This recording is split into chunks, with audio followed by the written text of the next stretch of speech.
Graça e paz. Estou aqui gravando mais esse vídeo e quero trazer um assunto diferente hoje. Hoje nós vamos falar um pouquinho sobre de finanças. Finanças, né, à luz da palavra. Eu estava ouvindo, né, um artigo. Ouvindo não, lendo, né, lendo. Eu falo ouvindo porque eu ouvi e depois eu li. Em que fala que 66% das famílias brasileiras elas estão endividadas e que 78% das famílias de divórcio, né, 78% muitos deles são gerados por crises financeiras. E dentro disso tudo a gente vê que realmente essa situação é uma situação também que atinge a igreja. E muitas vezes nós ficamos, é, não há essa instrução. Eu vejo que falta muita instrução em relação ao dinheiro, tanto na igreja como na escola. E quem vai estudar, a pessoa só entende de dinheiro quando ele se torna quando ele vai fazer economia, quando ele vai para essas áreas aí, para ele entender um pouco, né, de mercado financeiro, de câmbio, de dólar, disso, daquilo. E tudo por quê? Porque não há uma educação financeira no nosso país e não há uma educação financeira também na própria palavra de Deus. E nós sabemos que o dinheiro ele é semente, né? A palavra de Deus ela fala assim. Eu quero pegar um princípio bíblico que está aqui na Bíblia de que José aplicou lá no Egito. Está aqui em Gênesis. Vamos lá em Gênesis 41, versículo 34. Ele fala assim, quando ele está falando com o faraó, né? Faça isso, faraó, e ponha governadores sobre a terra, e tome a quinta parte da terra do Egito, nos 7 anos de fartura. E junte toda a comida destes bons anos que vem, e amontoe o trigo debaixo da mão de faraó, para que mantimento nas cidades e o guardem. Assim será o mantimento para o provimento da terra para os 7 anos de fome que haverá na terra do Egito, para que a terra não pereça de fome. Ou seja, José estava falando para Faraó assim, Faraó, guarde um quinto, ou seja, 20% de tudo aquilo que a terra produzir, seja guardado em celeiros para que haja mantimento nos dias de escassez. E nós sabemos, irmãos, que há dias de escassez em todo tempo, né? Em todo tempo, desde que houve a história da terra, há crises no mundo, há crises financeiras nas famílias, há crise financeira nas nossas vidas, e nós temos que estar preparados também para essas situações. E a palavra de Deus, a palavra de Deus fala muito sobre dinheiro. E dinheiro é um assunto espiritual. Ele é tanto espiritual que o Senhor fala lá em Mateus 6:24, que nós não devemos servir a Deus ou a Mamon. Não tem como servir a Deus e Mamon. Mamon o quê? As riquezas. Por quê? Mamon é o Deus da riqueza. Porque o que Satanás ele usa para aprisionar as pessoas é os seus próprios desejos e deleites. E aí, mas irmão, como assim? Gênesis, eu quero que você entenda bem de que eu estou falando. Gênesis 4, versículo 5, Deus fala para Caim assim: mas para Caim, para sua oferta, não atentou o Senhor. Irou-se Caim fortemente e descaiu-lhe o semblante. E o Senhor disse a Caim: por que iraste? Por que descaiu o teu semblante? Se bem fizeras, não é certo que serás aceito? E se não fizeres bem, o pecado jaz à porta, e sobre ti será o teu desejo, mas sobre ele deves dominar. O quê? O sentimento de Caim, as emoções de Caim, elas foram manifestas na hora da oferta. Na hora que ele colocou algo ali e que ele viu que Deus não aceitou. Então, aquele sentimento dele. E aí ele fala assim, olha, o seu desejo será contra ti, mas cabe a você dominá-lo. Por quê, irmãos? Porque eu descobri que dinheiro e desejo têm a mesma raiz. Ou seja, você pega R$ 100, uma nota de, vamos supor, 2 notas de R$ 100. Enquanto ela está com você, ela é uma semente. Ela é uma semente. Mas a partir do momento em que você troca ela por algo que você quer, ela se tornou o seu desejo. Então, ela não é mais semente, ela é desejo. E o dinheiro, Olha para você como é sério. Provérbios 22:7 fala que o rico domina sobre o pobre. E o que pega emprestado é servo daquele que empresta. E quantas vezes nós somos servos, né? De banco, de financeiras, servo de de empréstimos. E a gente vai sendo servo. E aí a gente pensa assim, não, eu sou livre, mas você não é livre. Você é escravo, você tem que entender que você ainda está numa mentalidade escrava. Por quê? Porque você não está controlando o seu dinheiro, você está sendo controlado pelo seu dinheiro. Então, aquele que controla é dono daquele que é controlado. E a partir do momento que nós não controlamos as nossas finanças, elas nos controlam. E aquilo que nos controla domina sobre nós. Por isso que o Tiago fala, lá em Tiago 1,14, ele fala que nós somos engodados pelos nossos próprios deleites. Ou seja, pelos nossos próprios desejos. Aí nós pegamos lá em Mateus 13:22, quando o Senhor está falando da parábola da semeadura, do semeador, ele fala que algumas caiu entre os espinhos. E o que esses espinhos é esse? É as riquezas desse mundo que sufocam e matam a semente. Nós pensamos assim, a semente do dinheiro é aquele que é o meu dízimo e a minha oferta, né? Meu dízimo e minha oferta é a minha semente que vai multiplicar. Não, o 100% que tiver na sua mão é a semente. O dízimo é só aquela parte que você está devolvendo para o Senhor. Mas todo aquele que ficou com você também é semente. Por quê? Porque nós não somos donos de nada, nós somos apenas mordomos. Nós somos apenas mordomos. E quando nós usamos esse dinheiro de maneira errada, quando nós semeamos em lugares errados, nós não vamos ter o quê? O retorno disso. E toda semente, nós vemos, né, que toda árvore ela produz sementes, e todo fruto ele tem semente dentro dele. E aquelas sementes, ou você pode comer ela, ou você pode plantá-la novamente. Depende de você. Então, a primeira coisa importante a gente entender que os desejos eles podem nos destruir ou nos construir.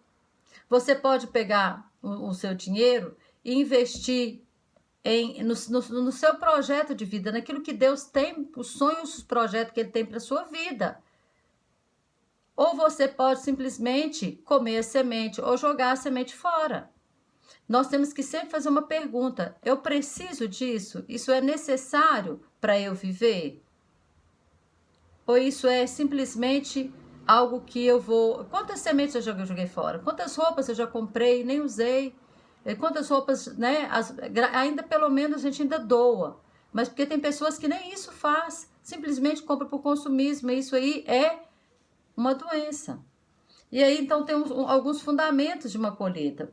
Né? O primeiro, irmãos, que o dinheiro ele agrega valor espiritual, valor emocional e valor financeiro. O valor espiritual, irmãos, é isso que eu acabei de dizer para você, que é o que o Tiago 1,14 fala, que cada um é atraído, engodado pela sua própria consciência. Esse é um valor. Qual que é o valor espiritual que eu estou dando para o meu dinheiro quando eu uso ele para os meus próprios deleites? Quando eu não vejo o dinheiro, o lado espiritual dele. Quando eu uso ele simplesmente para, como Caim, né? E o Senhor falou, olha, o teu desejo será contra ti. Cabe a você dominá-lo. Então, a forma que nós usamos nosso dinheiro fala muito muito sobre nós.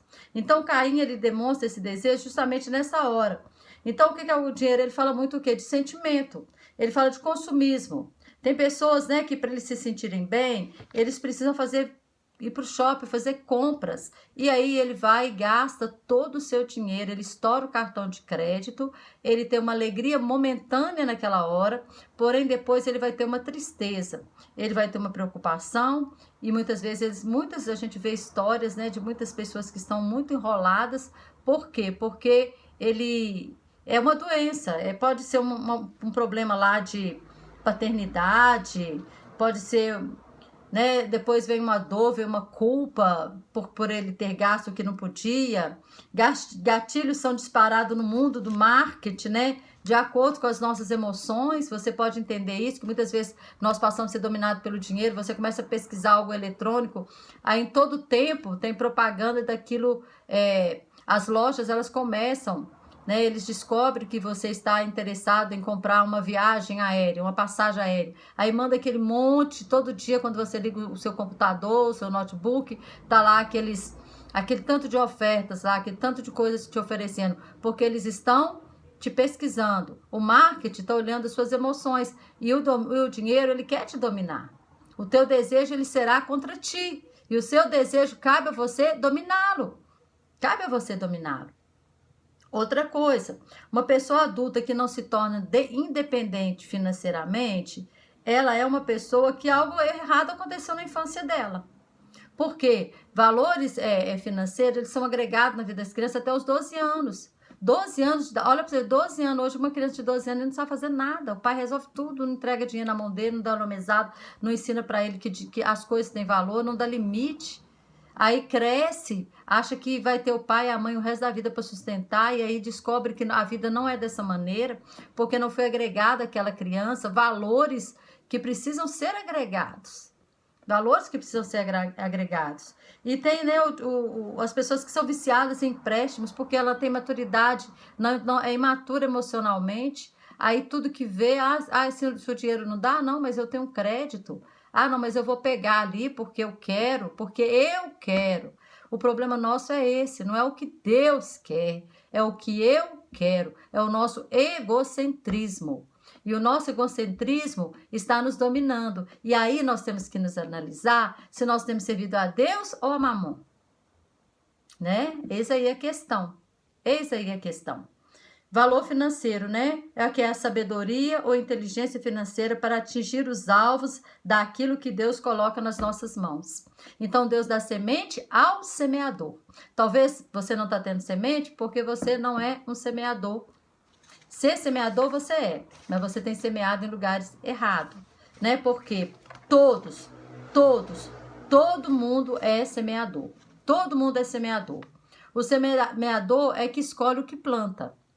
Né? Lá em Gálatas 6 fala, né, que tudo que o homem plantar, de Deus ninguém zomba. Tudo que o homem plantar, isso ele vai colher. Tudo que ele plantar, ele vai colher. Então, depende do que você tem plantado e onde você tem plantado, qual que é o solo que você tem plantado. Então, o semeador escolhe o que planta. Ele é mais importante do que a semente.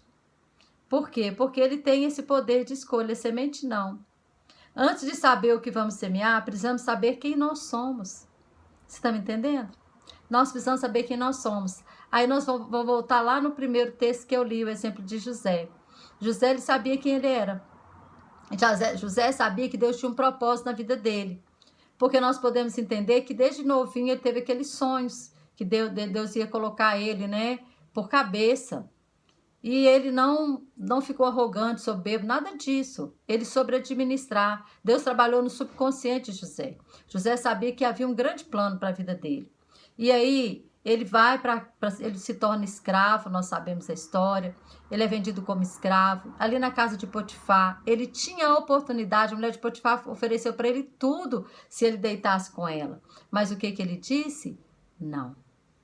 Não pecaria eu contra o meu Deus e nem contra o meu patrão, né? Ele não fez isso. Ele preferiu o quê? Fugir. E ele foge, a mulher fica com a roupa, a mulher então, o que ela faz? O acusa de ter, né, abusado dela, de ter tentado abusar dela, ele vai para a cadeia. Ali na cadeia, ele ganha, né, ali o favor de todo os prisioneiros, os carcereiros. Ele tinha até mesmo a chave da cadeia. O texto fala que os carcereiros deixou tudo os presos por conta de José, deixou tudo na mão de José. José poderia ter fugido, poderia ter saído dali e ido embora, mas ele não fez isso porque ele sabia quem ele era. Ele sabia do plano de Deus na vida dele, ele sabia que a hora dele ia chegar. Então, primeiro nós temos que saber quem nós somos, porque se você não vai saber quem você é, você não vai saber utilizar as sementes que Deus coloca na sua mão e você não vai conseguir chegar aonde Deus tem, o lugar que Deus planejou para você.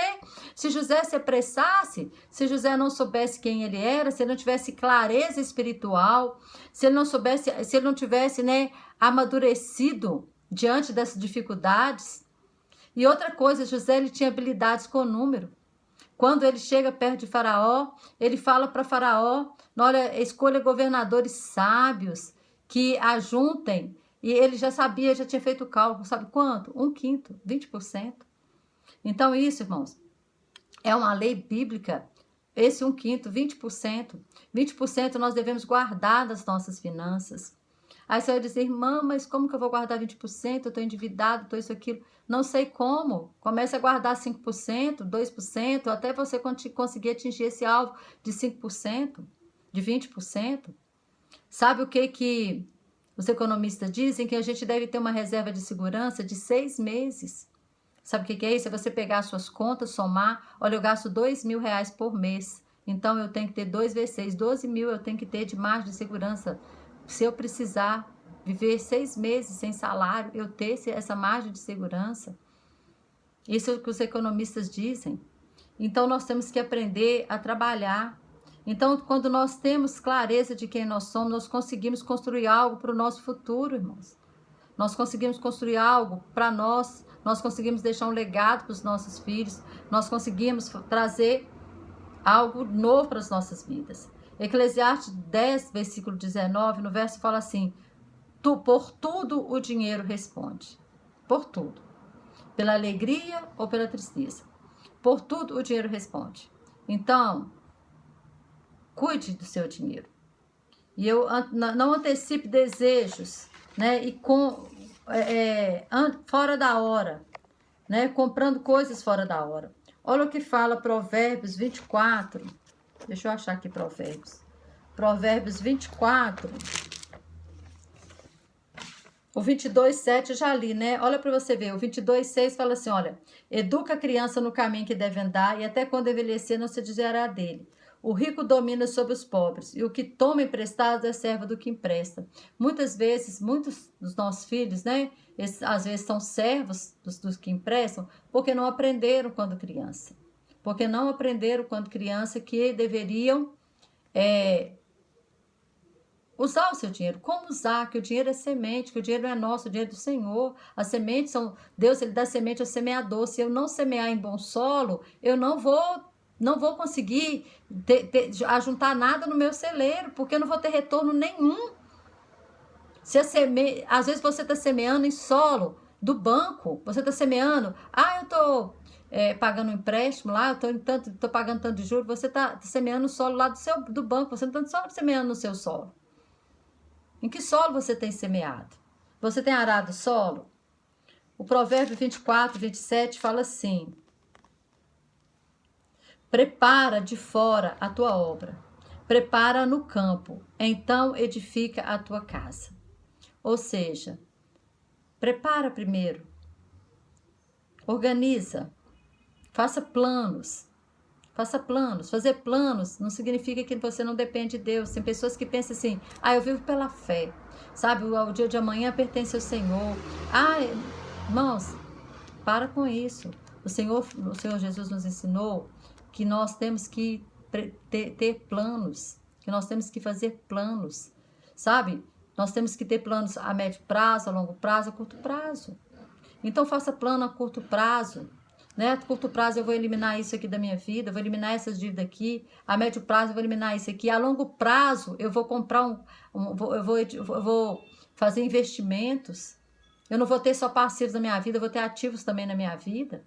Sabe o que é passivo? Passivo é aquilo que não te dá lucro nenhum. É um carro, por exemplo, que você usa, vai desvalorizar, você vai pagar IPVA, seguro, manutenção, tal. É passivo, não te dá lucro nenhum. Mas você também pode ter um ativo, você pode ter um carro que você coloca na praça, que é um Uber, aí ele te dá um retorno, ele é um ativo. Às vezes nós não temos nada de ativo na nossa vida, nós só temos passivo. Então nós temos que entender que nós precisamos agregar ativos também. E outra coisa, Provérbios, né, 24, 27, esse que eu li, e o 21, 20. 21, versículo 20. Deixa eu ler ele aqui, para nós finalizarmos. Fala assim, tesouro, olha para você ver, eu vou terminar com esse texto aqui, olha. Tesouros desejável e azeite há na casa do sábio, mas o homem insensato os esgota. Você tem sido sábio? Tesouros desejáveis e azeite há na casa do sábio. Porém, o homem insensato os esgota. Ou seja, na casa do insensato não tem nada. Na casa do insensato não sobra nada. Irmão, não é questão de sobra, sabe? É questão de equilíbrio. É questão de controle. É questão disso. É questão de nós entendermos que dinheiro é um assunto espiritual. E o que o Satanás usa para nos manter preso são os nossos desejos de deleites. E os nossos desejos de deleites estão ligados a dinheiro, é a mesma raiz. Nós trocamos dinheiro por desejos e deleites. Então você tem que entender na mão de quem que você está. Você está na mão de Deus ou na mão do diabo? Você serve um Deus, né, aí você fala assim, nossa, quem tem dinheiro ganha dinheiro. Quem tem dinheiro ganha dinheiro mesmo, porque o Deus da semente é para o semeador, porque ele está sabendo semear, ele está semeando solo bom, que está trazendo retorno para ele, então ele vai ter mais retorno. Mas se você não semear, meu querido, em terreno bom, em solo bom, você não vai ter retorno. Então nós temos que saber, dízimo é do Senhor, oferta, aquilo que Deus colocar no teu coração. Talvez Deus vai colocar uma oferta específica. Irmão, eu quero que você dê uma oferta, não sei, pode ser uma oferta específica, pode ser uma voluntária, ou seja, ou que você seja. A Bíblia também nos ensina que devemos ser generosos, que devemos dar esmola, que devemos ajudar o pobre necessitado. A Bíblia também nos ensina isso aqui, ó, o quíntuplo. Aguardar. Isso é ser sábio. Isso é ser sábio. Irmãos, eu fiz questão de gravar esse vídeo porque isso me alertou. Eu acho que o que é bom para mim, eu quero compartilhar com outras pessoas. Isso me alertou, porque muitas vezes eu não via o dinheiro como essa semente espiritual. Muitas vezes eu olhava uma coisa e comprava por impulso, simplesmente por impulso. E eu não pensava assim, poxa, esse dinheiro aqui, eu posso ajudar uma pessoa ou eu posso guardar, não sei, amanhã. Pode haver uma necessidade. Então, a gente tem que ter, sabe, irmão, uma decisão. Toma uma decisão na sua vida. Decida sair das dívidas. Faça planos, sabe? Decida. Coloca isso no seu coração, que isso seja uma decisão. Tá? Que o Senhor continue te abençoando de maneira sobrenatural, em nome de Jesus.